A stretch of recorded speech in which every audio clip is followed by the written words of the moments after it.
이번에 다카이치도 그런 비슷한 입장을 가질 수가 있습니다. 네. 한국부터 어떻게 해야 된다. 그러니까 군사적 점령까지는 어렵더라도 절망 상태에 있었던 독일인에게 히틀러가 했듯이 다카이치가 꿈을 주는 거예요. 강한 일본. 강한 일본, 대동아의 공영권의 시대 다시 열자.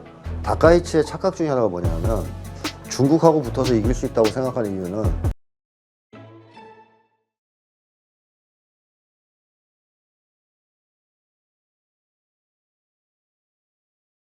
자, 지금 한일 정상회담이 있었고, 이번에 좀 깜짝 놀랐어요. 두 분이서 뭐지, 드럼을 치고 있어가지고, 뭐 나오는 거 보니까 일본이 깜짝 뭐 준비한 이벤트라고 하던데.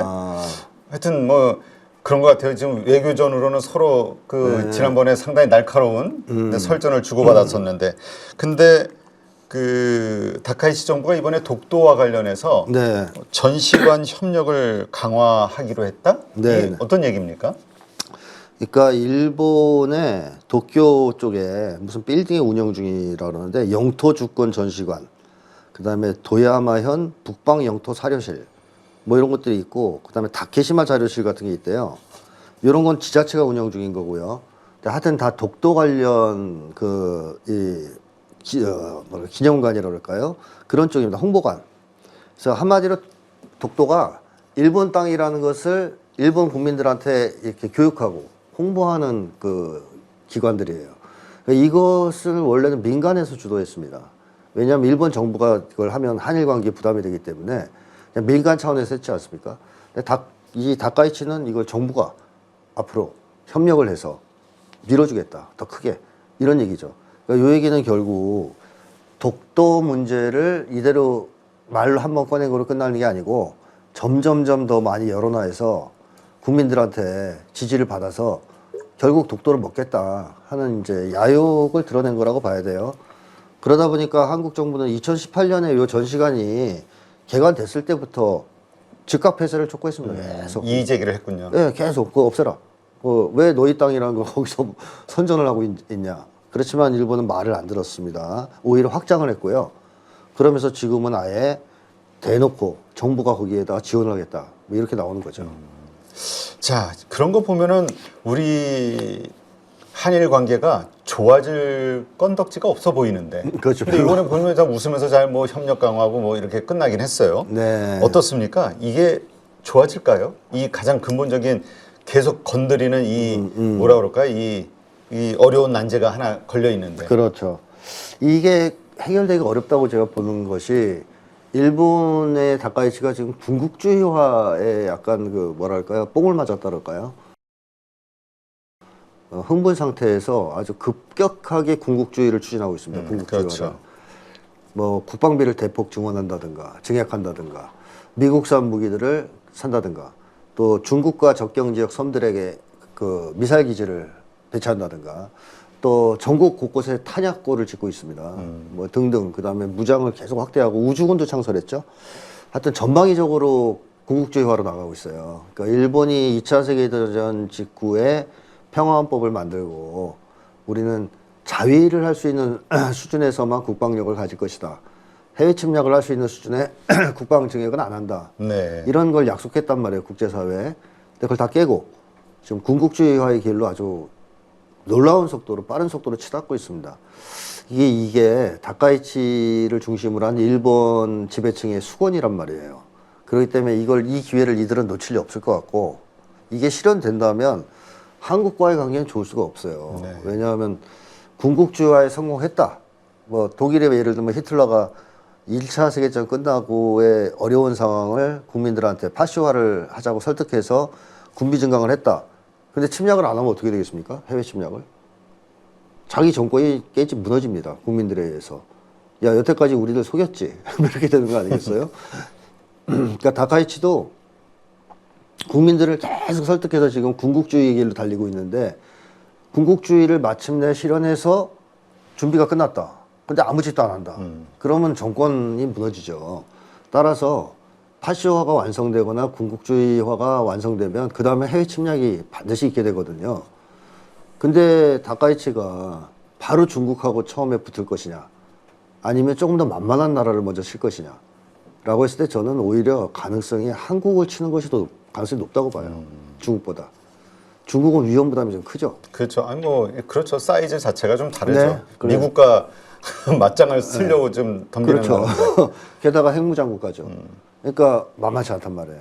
그래서 일본이 전통적으로 군국주의를 시작하면 정한론이 나왔지 않습니까? 한국을 먼저 먹어야 된다. 그래서 여기를 기본으로 이제 베이스로 삼아서 대륙으로 가야 된다. 이게 일본의 임진왜란 때부터 사실 나온 전통이거든요. 이번에 다카이치도 그런 비슷한 입장을 가질 수가 있습니다. 네. 한국부터 어떻게 해야 된다. 그러니까 군사적 점령까지는 어렵더라도 뭐 현대 사회에서 거의 뭐 굴복시켜서 손아귀에 넣어서 쥐락펴락 할 수 있는 정도까지 가야 되지 않느냐.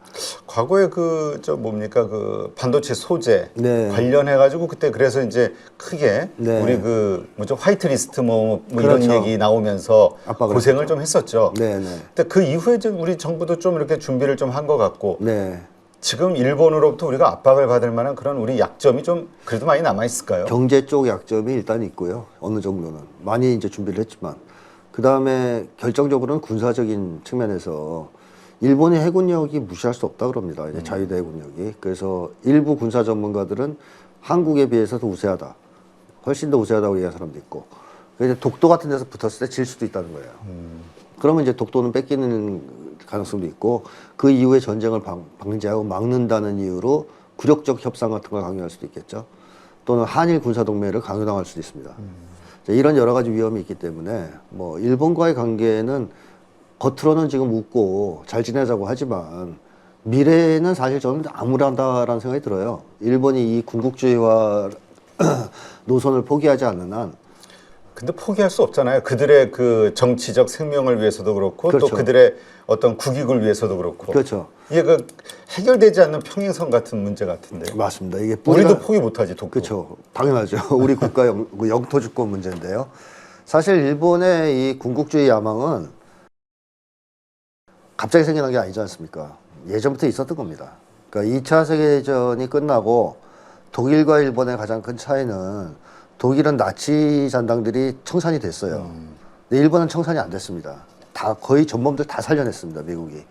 그 당시에 소련과 북한 문제가 있었기 때문에 미국은 일본의 그 군국주의 세력을 그대로 온전시켜서 여기에 이제 지배층으로 남겨놨어요. 그러다 보니까 일본의 군국주의자들이 몇 명 빼고는 다 살아나서 자기 아들, 손자를 통해서 일본 지배층에 이렇게 맥을 이어왔다고 볼 수 그렇죠. 있습니다. 그래서 일본은 또 세습 정치를 하지 않습니까? 그래서 아베 같은 경우도 외할아버지가 유명한 군국주의자고, 뭐 일본의 유명한 정치인들의 외할아버지, 할아버지들이 다 군국주의자예요. 그러니까 이런 사람들이 계속 마음속에 품고 있었던 게 우리가 이대로 무너질 수는 없다. 네. 대동아 공영권의 꿈을 다시 한번 되살려야 된다. 그리고 저는 그것도 있다고 봅니다. 마음속에. 힘 키워서 때가 되면 미국한테 복수해야 된다. 이것도 있다고 생각합니다. 근데 어쨌든 그런 것들을 마음속에 품고 살다가 그동안은 미국이 제동을 걸었죠. 일본의 재무장화를 위험하게 봤기 때문에 계속 제동을 걸었습니다. 안 돼, 안 돼. 근데 트럼프 때가 되면서 어찌 보면 일본으로서는 그야말로 천금의 기회가 온 겁니다. 트럼프 입장은 아까도 얘기했지만 세계 경찰을 포기하고 세계 유일 패권 국가를 포기하고 그냥 본토로 가겠다는 거 아니야, 서방구로. 그러면 이쪽 방어는 어떻게 하냐. 중국이나 러시아에 대한 방어, 북한. 너희가 해라, 일본. 한국하고 일본이 해라. 너희들 그러니까 우리 무기도 더 사고, 그 국방비도 증액하고, 니네가 알아서 해라. 이런 쪽의 입장이에요. 그래서 저는 주한미군 결국 뺄 것 같거든요. 자, 이렇게 본다면 일본한테 지금까지 군비 증강을 못하게 막은 거를 다 풀어주는 겁니다. 풀어주는 거. 핵 잠수함 필요하면 주겠다. 핵무장도 필요하다면 용인할 생각이 있어요. 트럼프 쪽은. 그렇게 되면 일본은 그동안 꿈꿔왔던 걸 실현할 수 있는 정말 하늘 같은 기회가 온 거 아니겠습니까? 그렇죠. 그래서 다카이치가 흥분해서 트럼프한테 그렇게 알랑거리면서 돈도 주고 그 대신 군국주의화로 나가는 길에 대한 허락을 받은 겁니다. 그러니까 일본은 이 기회를 놓칠 리가 없죠. 그리고 놓치지 않고 이 길을 추진해서 성공한다면 또 가만히 있을 수 없고. 근데 일본도 뭐 잘 아시겠지만 경제 위기가 대단히 심각하지 않습니까? 그래서 일본 대중의 불만이 굉장히 높아요. 생활고도 심각하고. 그렇죠. 네. 그래서 그런 불만들을 마치 1차 세계대전 직후에 절망 상태에 있었던 독일인에게 히틀러가 했듯이 다카이치가 꿈을 주는 거예요. 나름대로. 야 대동아 공영권 강한 일본. 강한 일본 대동아 공영권의 시대 다시 열자. 그러니까 일본 사람들이 거기에 선동에 먹혀서 지금 다카이치 지지율이 한 80%가 나옵니다. 아, 그게 엄청난 거죠. 네. 그러니까 1차 세계대전 직후의 독일 분위기예요. 이런 분위기가 한동안 계속된다면 한일 관계는 순탄하기 정말 어렵죠. 그래서 일본 내부에서도 지금 이제 비판의 목소리가 좀 나오는 모양이에요. 한국을 저렇게 자극을 하면 되냐? 우리 중국하고도 지금 이미 이렇게 붙었는데 또 미국과 좋은 관계로 이쪽 중국을 견제하기 위해서는 이 한미일이 또 합쳐야 되는데 뭐 이러면서 나오는 목소리가 있는데 다카이치 총리는 지금 이를 무시하고 있다면서요? 그렇죠. 그러니까 다카이치 입장은 확고하네요, 여기도. 여기서 이제 비판을 하는 사람들 입장은 군국조약을 하지 말라는 게 아닙니다. 그러니까 다카이치가 강한 일본, 군국주의 일본을 꿈꾸는 걸 반대하는 게 아니에요. 그건 다 똑같아요, 일본 대체로. 근데 한 가지 걱정을 하는 건 뭐냐면 미국이 원하는 것은 한일 간의 굳건한 동맹입니다. 특히 군사동맹. 한국과 일본이 굳게 군사동맹을 맺고 거기에 호주라든가 필리핀 같은 나라까지도 참가해서 중국, 북한을 견제해 주기를 기대하는 거거든요. 그것도 일본 입장에서 보면은 뭐 사실 중국을 상대하려면 단독으로 상대하기는 부담스럽기 때문에 한국이 같이 참가해 주면 제일 좋죠. 그래서 일본 사람들 중에서 조금 생각 있는 사람들은 한국을 자극할 이유가 뭐가 있냐. 독도 문제는 되게 민감한 문제인데 한국 사람들을 또 잘 아는 일본일수록 그 문제의 중요성을 알 겁니다. 그렇죠. 한국인들 아주 학을 띠잖아요. 그거 나오면 바로. 맞습니다. 이거 한국인에 대해서 제가 지난번 출연했을 때도 한국인의 민족 심리를 얘기하면서 힘에는 굴복을 절대로 안 한다. 도덕 문화적으로만 굴복한다. 이런 얘기를 한 적이 있지 않습니까? 그걸 인정한다. 근데 한국 사람들은 강대국이니까 우리가 힘이 약해서 독도를 줘야 된다. 이런 생각을 절대로 안 하는 사람들이에요. 그렇죠. 이건 부당한 일이고 부정의한 일이고 부도덕한 일이니까 뭐 쉽게 얘기하면 전쟁에서 우리가 다치더라도 이건 줄 수 없다는 거의 그런 태도를 가진 민족입니다. 이거를 미국인이나 일본인들은 잘 이해 못해요. 그러니까 힘이 세서 땅을 뺏기고 이런 건 당연하다고 생각하는 사람들이에요. 그러니까 일본 애들은 이 독도 문제를 제기할 때 한국인들이 얼마만큼 그것으로 인해서 화가 나고 또 분노하는지 이런 것들을 잘 이해 못하는 측면이 있는데 일본의 좀 똑똑한 사람들은 한국을 좀 잘 안다면 알겠죠. 이 문제 꺼내면 안 된다. 그렇죠. 그래서 다카이치한테 야, 그 속마음은 너 그렇더라도 그걸 대놓고 그렇게 떠들면 좋을 게 뭐가 있나. 지금 한일 관계가 중요한데 이런 얘기를 하는 거죠. 근데 아까 잠깐 표현을 하셨지만 1차 세계대전 이후에 히틀러에 매료된 독일인들이 이제 결국 히틀러에게 정권을 갖다 넘겨줬고 네. 권력을 줬고 그로 인해서 이제 2차 세계대전이 어마어마한 비극이 일어났잖아요. 맞습니다. 근데 이제까지 뭐 지금 돌아가는 상황 보면은 다카이치에게 또 강한 일본을 부르짖는 다카이치에게 이제 힘을 몰아주는 일본인인데 그게 이제 80%의 지지율이고. 네. 근데 우리가 과거에 가지고 있던 일본인들에 대한 그 심리적으로 생각했을 때 전쟁의 그 패전국으로서 느꼈던 끔찍한 전쟁 폐해, 그 다음에 그 핵과 관련된 여러 가지 그 트라우마 네. 이런 것들로 인해서 전쟁하면 아주 학을 띠는 민족으로 생각하고 있었거든요. 근데 요즘 좀 바뀌는가 봐요. 일본이 그 전쟁을 그렇게 학을 띠는 민족은 아닙니다. 아, 그래요? 오히려 원래 힘을 숭상하는 민족이고요. 사무라이. 네, 사무라이처럼. 그 일반인들도 좀 그런 기질이 있죠. 그러니까 뭐 좀 다른 얘기지만 일본 문화 콘텐츠를 한번 잘 보시면 애니메이션이라는 거 보면 주제가 다 힘입니다. 아, 그렇게 요괴들이 나오고 대부분 뭐 포켓몬이니 뭐니 다 이거 뭐 네. 싸워서 이기는 거죠. 그 주인공이 결국 힘을 키우는 거예요. 그래서 일본 드라마나 애니메이션에 가장 많이 나온 대사가 강해질 거야 라는 대사입니다. 그러니까 일본 사람들은 거의 힘을 숭상하는 사람들이라고 해도 과언이 아니고요. 또 그만큼 힘을 과시하고 싶어하는 기질도 강하죠. 충동도. 그러니까 일반인들도 그런 거 공유하는 측면이 있어요. 그래서 강약 약강의 심리가 강한 사람들이고 그러니까 자기들이 약할 때는 힘을 감추고 숨기고 힘없을 때는 머리를 조아리지만 힘이 생겼다 싶으면 바로 침략에 나를 벼리는 그런 사람들이기 때문에 이 일반 국민들 중에 상당수가 그런 심리를 공유하고 있습니다. 그래서 군국주의에 성공한다면 전쟁을 하긴 할 겁니다. 근데 저는 오히려 이길 수 없을 때 주저하게 될 거라고 보는데요. 일본 사람들이. 그러니까 전쟁을 해서 우리가 이길 수 없을 것 같다. 오히려 그렇죠. 다 작살날 것 같다. 옛날처럼. 그러면 못하죠. 그렇죠. 예. 그 상황이 되냐 안 되냐가 중요한데 다카이치의 착각 중에 하나가 뭐냐면 중국하고 붙어서 이길 수 있다고 생각하는 이유는 미국이 반드시 개입할 거라는 믿음이 있어요. 그렇죠. 자기들이 대만 전쟁에 개입하면 당연히 미국도 개입할 거고 미국이 중국을 아작을 내주실 거니까 우리는 뭐 힘 안 들이고 그냥 중국을 먹을 수 있는 거 아니냐 이런 말도 안 되는 생각을 하고 있는데 지금 앞에 미국 얘기하면서 말씀드렸지만 트럼프는 그럴 생각 없습니다. 중국하고 싸울 생각이 없어요. 그냥 니네가 싸워. 한국과 일본 너네가 알아서 처리해. 대만과 그렇죠. 함께. 그렇죠. 이기든 지든 알 바 아니야. 그러나 우리는 안 싸울 거야. 그래서 저는 막상 중국과 일본의 긴장이 고조된다든가 군사 충돌이 벌어지면 미국은 저는 발 뺄 거라고 봐요. 참여 안 할 겁니다. 그럼 그때 되면 일본의 분위기는 확 바뀔 수도 있죠. 단독으로 해서 이길 수가 없기 때문에. 거기에다가 이제 한국 정도는 같이 합세를 해야 뭐 승산이 있지 않습니까? 근데 한국의 이재명 대통령이 거기에 참가할 가능성은 거의 제로에 가깝기 때문에 네. 일본으로서는 좀 어렵죠. 그런 점에서는. 그래서 어느 순간이 되면 이거는 우리가 헛꿈이었다. 이런 생각이 들 테고 만약에 그렇게 되면 다카이치는 바로 아웃이죠. 국민들한테. 그렇죠. 야, 그 돈을 민생에 썼어야지.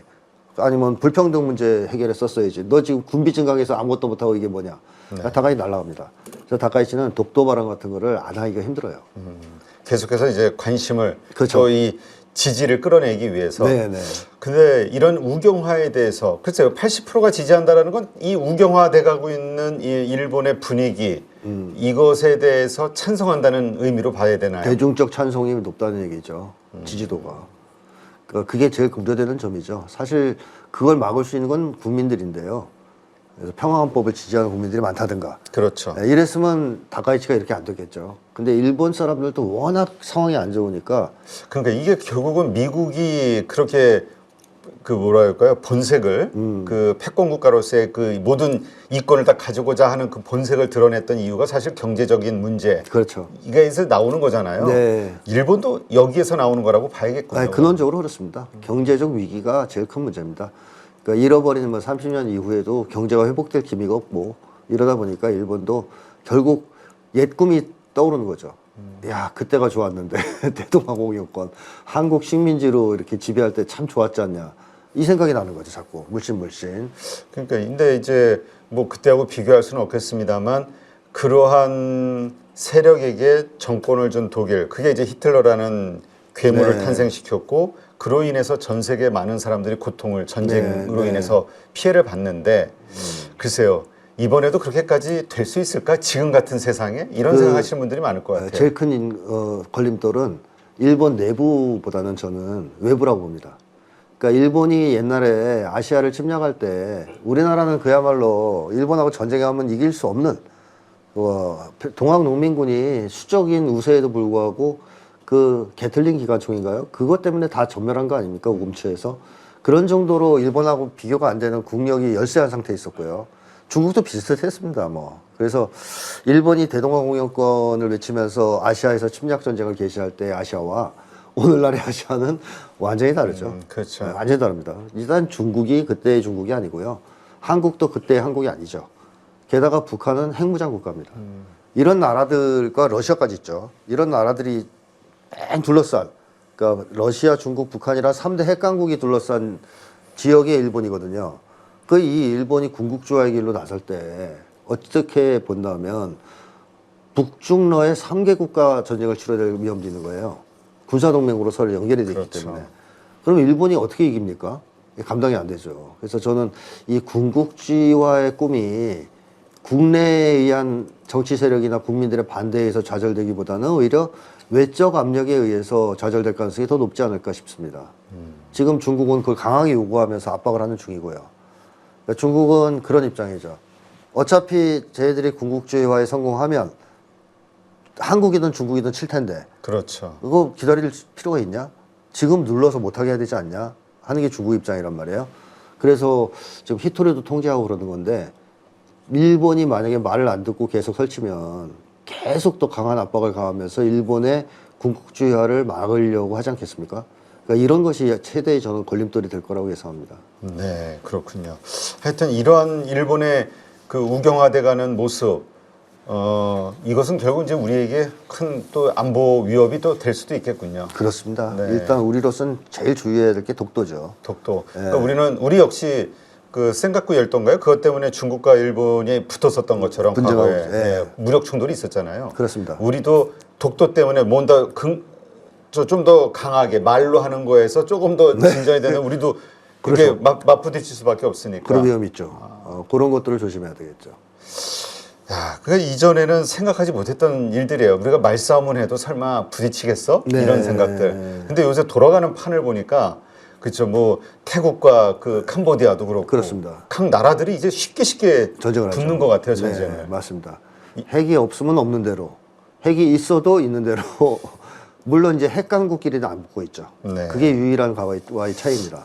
자, 그렇다면 우리 입장에서 이게 참 이 뭐라 그럴까 참 처신하기 어려운 시점이죠. 네, 여기 협력해야 되지만 또 한편으로 경계해야 되고 이게 네. 다 모든 나라가 다 이런 상황이잖아요. 그렇죠. 근데 어쨌든 저는 뭐 분명한 것은 특정한 한 개 국가에 올인은 안 된다 이제. 그건 정말 위험하다. 예를 들면 한국은 그동안 사실 미국 같은데 미국에 상당히 많이 이제 올인하는 외교를 해왔습니다. 좀 심하게 얘기하면 맹목적인 미국 추종 외교를 한 적도 있고요. 이거는 앞으로는 절대로 금물이죠. 같이 죽는 수가 있기 때문에 저는 절대로 그런 짓을 하면 안 된다. 그래서 오히려 국위 외교, 실용 외교가 지금은 정말 절실할 때라고 생각하고요. 그 다음에 한반도 주변에 있는 강대국들과 다 우호적 관계를 맺는 게 좋다고 봅니다. 네. 그러니까 뭐 한국을 둘러싼 나라가 정말 뭐 좋다고들 할 수 있고 안타깝다고도 할 수 있는데 중국, 러시아, 일본, 미국인데요. 다 세계 최강대국들. 맞습니다. 거기다 북한도 핵무장 국가고 이런 데에 둘러싸여 있잖아요. 그래서 이런 상황에서 한국이 이 나라들과 좋은 관계를 맺으면서 잘 이용한다면 또 틈바구니가 생길 수도 있겠죠. 일본과 중국이 싸울 때 한국을 서로 필요로 할 테니까 네. 이제 그런 걸 잘 이용하는 게 필요할 거고 전 남북 관계 개선도 굉장히 중요한 의미가 있다고 봅니다. 이런 상황에서. 그렇죠. 힘을 합쳐야 그렇습니다. 이쪽에 대한 대항을 같이 네. 할 수 있으니까. 뭐 예를 들면 독도 이제 남북 관계가 좋아졌다. 그럼 독도 쳐들어오면 남북이 합동으로 일본하고 싸울 수가 있지 않습니까? 이런 상황 되면 또 일본이 생각을 바꿔야 되겠죠. 알겠습니다. 네, 참 여러 가지 하나하나가 쉽게 현실화되지 않을 것 같은 이야기들인데 요즘에는 네. 그게 하나하나 현실화 돼가는 걸 보면서 이게 언제 터질지 모르는 사건일 수 있겠구나, 네. 현실로 오겠구나라는 생각이 들긴 합니다. 네. 하여튼 이럴 때일수록 우리가 더 좀 냉철하게 상황을 좀 보는 그 지혜를 좀 가져야 되지 않나 이런 생각이 들고요. 네, 이제까지 심리연구소 함께 김태영 소장님 함께했습니다. 오늘도 좋은 인사이트 고맙습니다. 네, 고맙습니다.